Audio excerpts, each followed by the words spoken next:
I do want to speak about how to pull out equity out of your home, because a lot of people that are watching, majority of people in that's an REC insider, they own their principal residence and they have equity in their home. It's just sitting there. I want to walk everyone through that process. I think it's going to be very valuable, as Tyler's mentioning in the comments. If you have questions, guys, make sure to go to the Q&A section.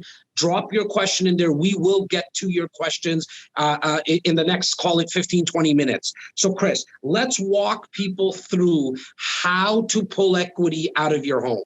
And why would you? Absolutely. So first home, how much equity is in the home? Everyone asks, how much can we buy for? Well, it's how much can you afford is the question that I have. And pulling out equity, it can be in the form of a line of credit, or it can be in the form of a refinance. As you mentioned earlier, rates are definitely cheaper than they were in the last 15 years.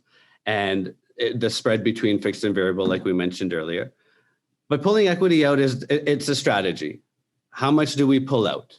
Are we pulling it out from the home line, or are we pulling it out in the form of a refinance?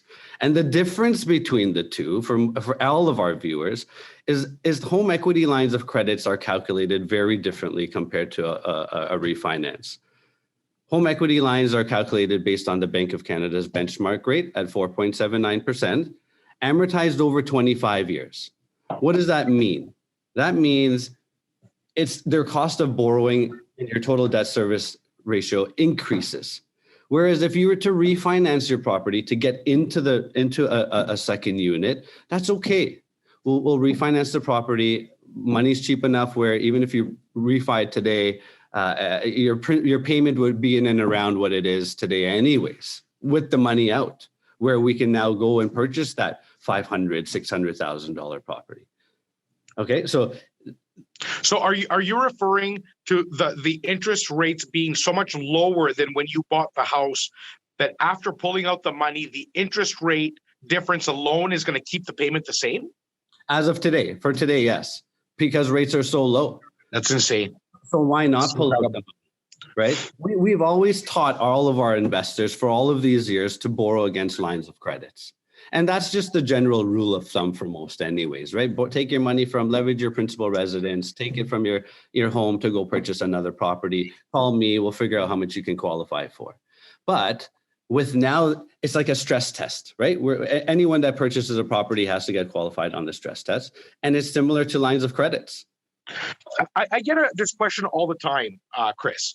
Is there an advantage to a line of credit over a refi for the sole reason that in a refi, you have a fixed cost? So like the minute that, let's call it 200K comes out, or this 100,000, let's use an easy number, 100,000.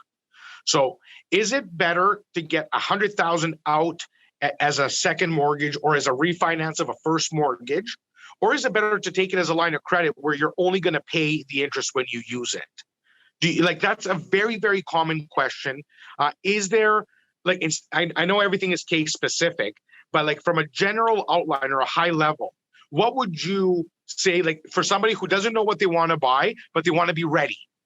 Should they pull out the money via refi, or should they set up a HELOC, a home equity line of credit, if they want to buy in the next 6 months? What should they do today? Amazing question. Based on their financial situation. So when I designed that financial blueprint and I design it for them, I'll tell them at that time, it's time to refinance your property, pull the money out because you can qualify to go purchase that rental property, or use the line of credit and use it towards the down payment in the event that you can qualify at the higher interest rate.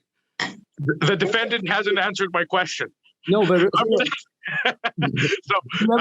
joking. So let me just, to get to the bottom of it, would you say 100% it's case specific? Because it's that easy. 100%. Okay, cool. So if you need to, as a general outline, there is no such thing. Don't generalize such a decision. It's case specific. Speak to Chris, speak to someone knowledgeable to get proper counsel. That's the advice?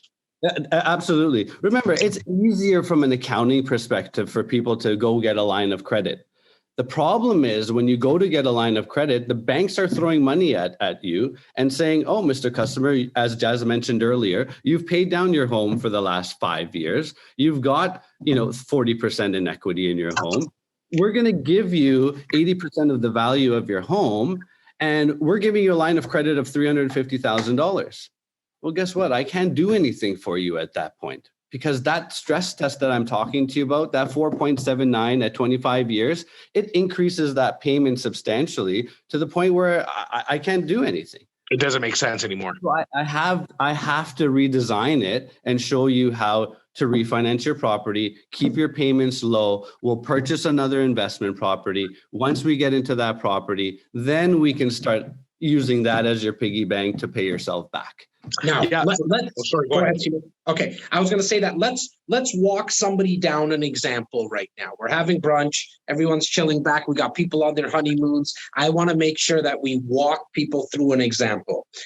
Okay, so Jazzy. So before you go into an example, I wanted to make a point that is before that.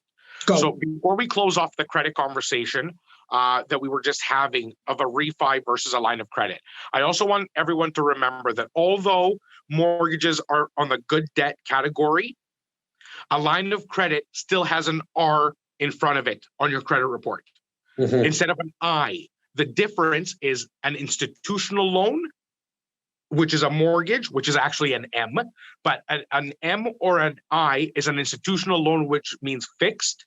A revolving line of credit does make an impact in that credit score, in that debt carry. So for everyone to understand, although the HELOC is secured against your home, it's still a revolving line, and the maximum value of that HELOC is going to be used against you when you're looking to refinance. Well, correct, the bank is also, Chris, is that correct? Yeah, so it depends on the lender. Some lenders will allow us to use the limit. Others will use the balance of the line of credit. Would they make you then close that off? No, you're not closing it off, but you're just qualifying it based. If you have a $350,000 line of credit and I only need $100,000 to get you into a $500,000 unit, well, I only need $500K. But if I have that extra $250 to play with, then it's negatively going to affect your borrowing power. Got it.